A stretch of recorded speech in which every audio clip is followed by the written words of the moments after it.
കൂട്ടുകാരെ, ഇന്ന് ഞാൻ ഇങ്ങനെ ഒരു വിഭവമാണ് തയ്യാറാക്കുന്നത്. അപ്പോൾ ഉടുപ്പി ടെമ്പിൾ സ്റ്റൈൽ ഒരു സാമ്പാറാണിത്. ഇതിന് ഒരുപാട് പ്രത്യേകതകളുണ്ട്. അപ്പോൾ ഇതെങ്ങനെയാണ് തയ്യാറാക്കണേന്ന് നോക്കാം. ഹായ് കൂട്ടുകാരെ, സെലിൻ ബ്ലോസിലേക്ക് സ്വാഗതം. ഇന്നൊരു ഉടുപ്പി ടെമ്പിൾ സ്റ്റൈൽ സാമ്പാർ നോക്കാം. അതിനായിട്ട് ഇത്രയും വെള്ളരിക്ക എടുത്തിട്ടുണ്ട്. ഇതാണ്ടല്ലേ, ഇതിനെ ഇനി ഒന്ന് കട്ട് ചെയ്തെടുക്കണം. അതിന് മുമ്പ് വേറെ കുറച്ച് കാര്യങ്ങളുണ്ട്, അത് ചെയ്തതിന് ശേഷം കട്ട് ചെയ്യാൻ. ഇതിന് വേണ്ടി സാമ്പാർ പരിപ്പെടുക്കുക. ഇതിപ്പോൾ ഒരു 3/4 ഗ്ലാസ് വരും. സ്റ്റീൽ ഗ്ലാസ്സിന് 3/4 ഗ്ലാസ് സാമ്പാർ പരിപ്പ് എടുത്തിട്ടുണ്ട്. അപ്പോൾ നിങ്ങൾ എടുക്കണം വെള്ളരിക്കയുടെ അനുസരിച്ച് എടുക്കുക. അപ്പോൾ ഇതിനെ ഒന്ന് ക്ലീൻ ചെയ്തെടുക്കണം. ഇതിനെ ഒന്ന് കുക്കറിലോട്ട് ഇട്ട് കൊടുക്കുക.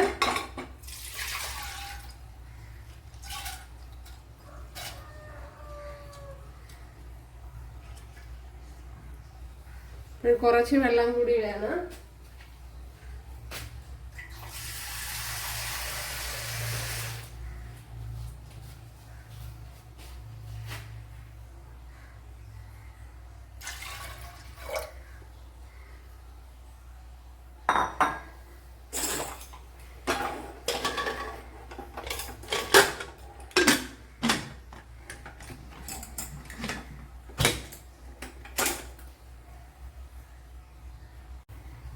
അവിടെ വെള്ളരിക്കയൊക്കെ ഇതുപോലെ കട്ട് ചെയ്തെടുത്തിട്ടുണ്ട്. ഇനി ഇതിന്റെ ഇതൊന്ന് കട്ട് ചെയ്തപ്പോൾ നല്ല വലുതായിട്ടാണ് ഞാൻ അരിഞ്ഞെടുത്തത്, കണ്ടല്ലേ. അപ്പോൾ ഇതുപോലെ അരിഞ്ഞെടുക്കണം. വെള്ളരിക്കയുടെ തൊളി കളയൂല. അതുപോലെ മെയിൻ വെജിറ്റബിൾ എന്ന് പറയുന്നത് വെള്ളരിക്കയാണ്. വേറെ വെള്ളരിക്കയൊന്നും വേറെ വെജിറ്റബിൾ ഒന്നും ഇടൂല.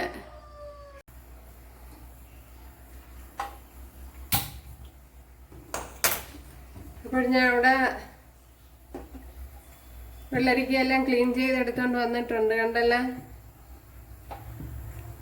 ഇടയ്ക്ക് ചെറിയ ഒരു പീസ് തൊലി കളഞ്ഞ്. അപ്പോൾ ഒരു ചെറിയൊരു തക്കാളി പഴം കൂടെ ഇട്ട് കൊടുത്തിട്ടുണ്ട്. ഇത് ഓപ്ഷനിലാണ്. അപ്പോൾ ഉടുപ്പി സ്റ്റൈലിൽ തക്കാളി പഴം ഒന്നും ഇടാറില്ല. അപ്പോൾ ഞാൻ വെറുതെ ഒന്ന് ഇട്ട് കൊടുത്തതാണ്. ഇനി ഇതിലേക്ക് ഒരു നെല്ലിക്കയുടെ വലുപ്പത്തിലുള്ള പുളി പിഴിഞ്ഞ് ഒഴിച്ചു കൊടുക്കുക. അപ്പോൾ ഇത് പുളി വെള്ളത്തിലാണ് വേവിച്ചെടുക്കാറുള്ളത്.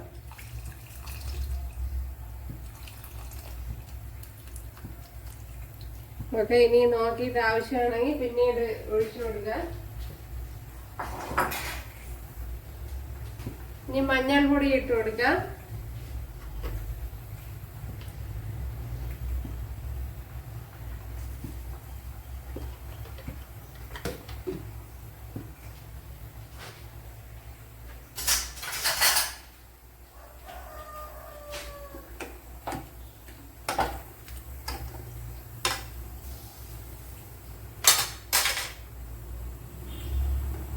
ഇനി ഒന്ന് അടച്ചു കൊടുക്കാം.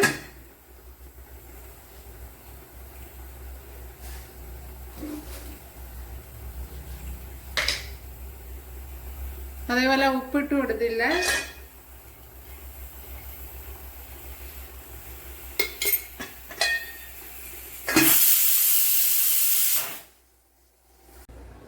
കൂട്ടുകാരെ, ഇവിടെ ഒരു പാൻ വെച്ച് കൊടുത്തിട്ടുണ്ട്. അതിലേക്ക് ഇനി കുറച്ച്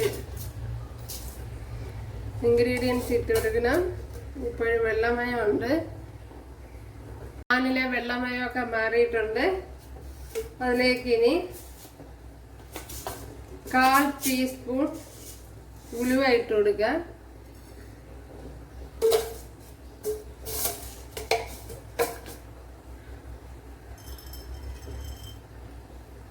1/2 ടീസ്പൂൺ കടലപ്പരിപ്പ്,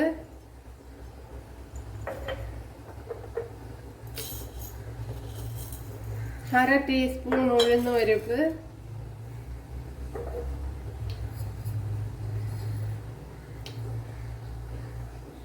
1/4 ടീസ്പൂൺ ജീരകം,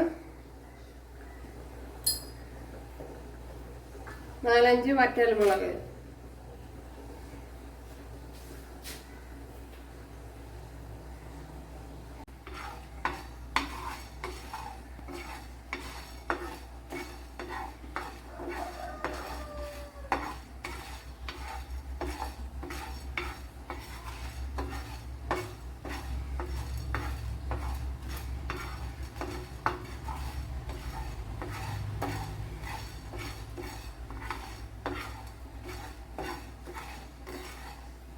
ഇപ്പോൾ എരിവില്ലാത്ത പിന്നെ കാശ്മീരി മുളകൊക്കെയാണ് ഇടണമെങ്കിൽ ഒരു 6 എണ്ണമൊക്കെ ഇടാം. ഇതിപ്പോൾ എരിവുള്ള മുളകായതുകൊണ്ടാണ് 4 എണ്ണം ഇട്ടത്.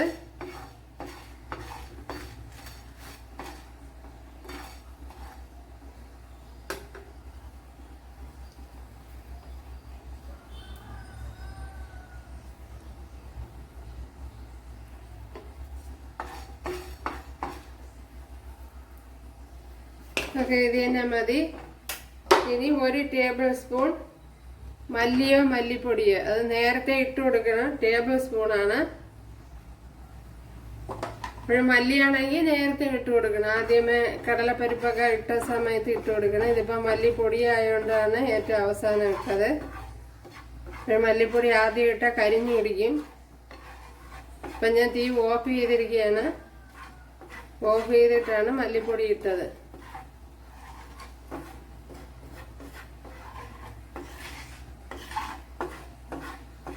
അപ്പോഴെൻ്റെ കയ്യിൽ മുഴുവൻ മല്ലിയില്ല, അതുകൊണ്ടാണ് മല്ലിപ്പൊടി ഇട്ട് കൊടുത്തത്.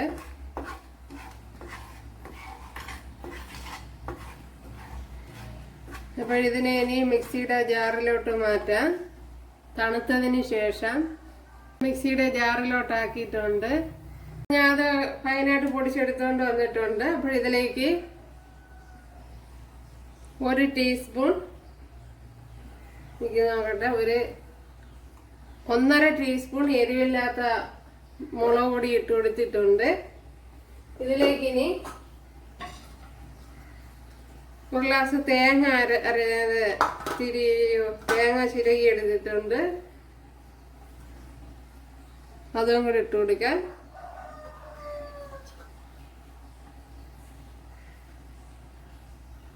വളരെ കുറച്ച്, 1 പിടി തേങ്ങയൊക്കെ മതിയാവും. ഒരുപാട് തേങ്ങയൊന്നും വേണ്ട. ഇതിനെയും കൂടെ ഒന്ന് ഫൈനായിട്ടൊന്ന് അരച്ചെടുക്കണം. അപ്പോൾ ഇതിലേക്ക് കുറച്ച് ശർക്കര ഇട്ട് കൊടുക്കുക. അത് ഉറപ്പായിട്ട് ഇടണം, എന്നാലേ അതിൻ്റെ ടേസ്റ്റ് ബാലൻസ് ചെയ്യുള്ളൂ. അപ്പോൾ ഞാനിപ്പോൾ 1 ടേബിൾ സ്പൂൺ ഇട്ട് കൊടുത്തിട്ടുണ്ട്.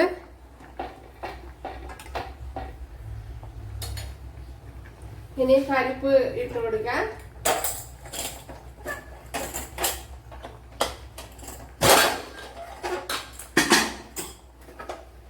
ഒക്കെ പരിപ്പൊക്കെ ഇവിടെ വെന്ത് കുഴഞ്ഞ് വന്നിട്ടുണ്ട്.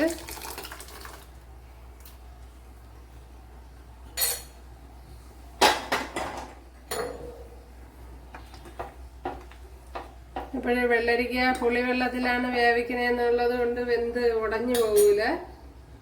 ഇനി ഇതിലേക്ക് അരച്ചു വെച്ചിരിക്കുന്ന അരപ്പ് ഒഴിച്ചു കൊടുക്കുക.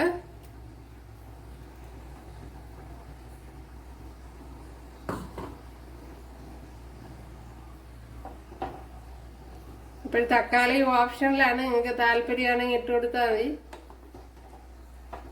കറക്റ്റായുള്ള ടെമ്പിൾ സ്റ്റൈലില് തക്കാളി ഇടൂല എന്നാണ് പറയുന്നത്.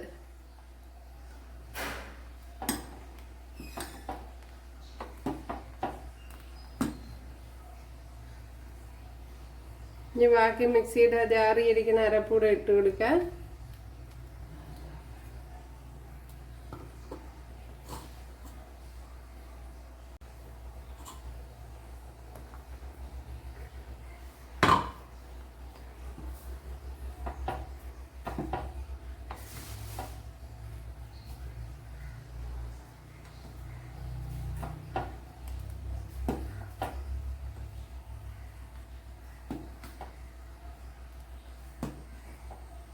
ഓക്കെ, ഇനി ഇത് തിളച്ച് ഇതിൻ്റെ പച്ചമണമൊക്കെ ഒന്ന് മാറണം അരപ്പിൻ്റെ. ഇനി ഉപ്പുണ്ടോ നോക്കാം. വളരെ ഈസി ആയിട്ട് ചെയ്തെടുക്കാവുന്നതേ ഉള്ളൂ. ഏറ്റവും എളുപ്പത്തിൽ ചെയ്തെടുക്കാൻ പറ്റും.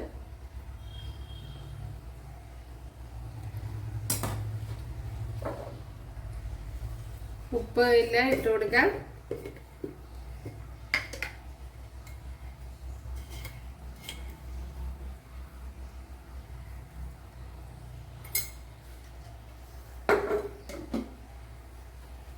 ഇതിനെ ഒന്ന് അടച്ചു കൊടുക്കാം. അപ്പോഴേ ചെറിയ തീയിൽ കിടന്ന് തിളച്ച് ഇതിൻ്റെ ഈ പച്ച ചുവയൊക്കെ ഒന്ന് മാറി വരണം. ഇപ്പോൾ ലോ ഫ്ലെയിമിൽ ഇട്ട് കൊടുക്കാം.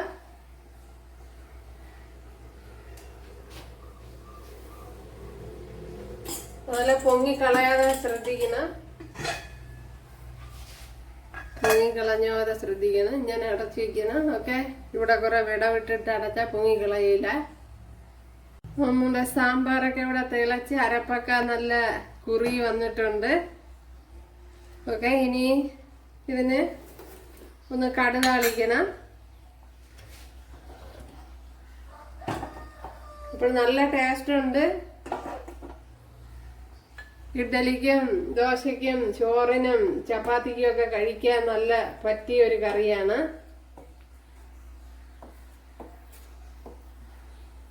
ഇപ്പോൾ തക്കാളിയൊക്കെ താല്പര്യമാണെങ്കിൽ ചേർത്ത് കൊടുത്താൽ മതി, അല്ലെങ്കിൽ ചേർക്കണ്ട.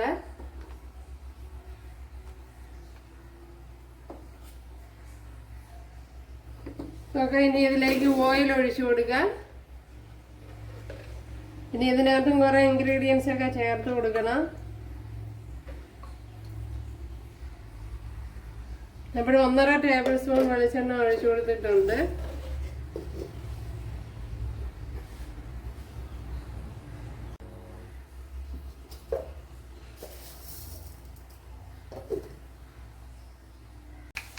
ഇവിടെ കടുക് പൊട്ടിയിട്ടുണ്ട്. ഒരു 1/4 ടീസ്പൂൺ ഉലുവ ഇട്ട് കൊടുക്കാം. 1/4 ടീസ്പൂണാണ്. അതുപോലെ കൊച്ചുള്ളി ഇട്ട് കൊടുക്കാം.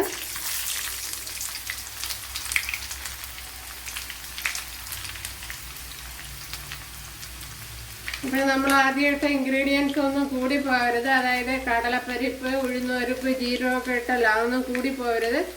കൂടിക്കഴിഞ്ഞാൽ അതിൻ്റെ ടേസ്റ്റ് വ്യത്യാസം വരും. പ്രത്യേകിച്ച് ജീരകവും അതുപോലെ തന്നെ കൂടാൻ പാടില്ല.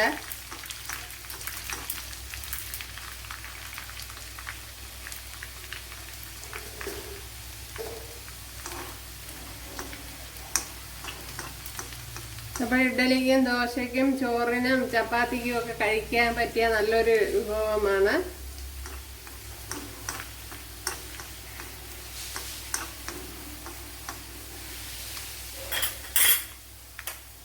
ഇനി ഒരു 3 വറ്റൽമുളക് ഇട്ട് കൊടുക്കാം. വറ്റൽമുളക് നിങ്ങളെ ഇഷ്ടത്തിന് ഇട്ട് കൊടുക്കുക. കുറച്ച് കറി ലീവ്സ് ഇട്ട് കൊടുക്കാം.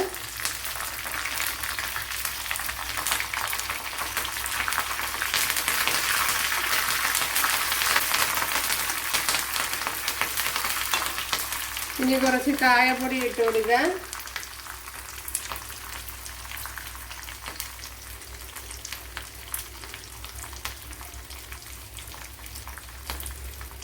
ഒരു 1/4 ടേബിൾ സ്പൂൺ കായപ്പൊടിയാണ് ഇട്ട് കൊടുത്തത്. ഇനി കളറിന് വേണ്ടി ഒരു ശകലം കാശ്മീരി മുളക് പൊടി.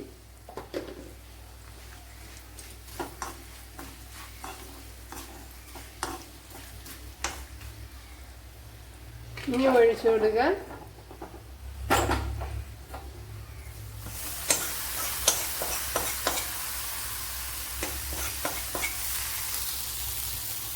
അപ്പോൾ നല്ല ടേസ്റ്റുള്ള ഒരു കറിയാണ്. കുറച്ച് ശ്രദ്ധിക്കണം. ഞാൻ പറഞ്ഞ ഐറ്റങ്ങളൊന്നും കൂടി പോകരുത്.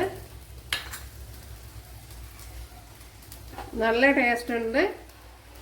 ഓക്കെ, അപ്പോൾ എല്ലാവരും ചെയ്ത് നോക്കുക. അതുപോലെ ഇഷ്ടമായാൽ സബ്സ്ക്രൈബ് ചെയ്യാൻ എനിക്കൊരു സപ്പോർട്ടാവാം. അപ്പോൾ അടുത്തൊരു വീഡിയോ ആയിട്ട് കാണാമെന്ന് പറഞ്ഞുകൊണ്ട് എല്ലാവർക്കും താങ്ക്സ്.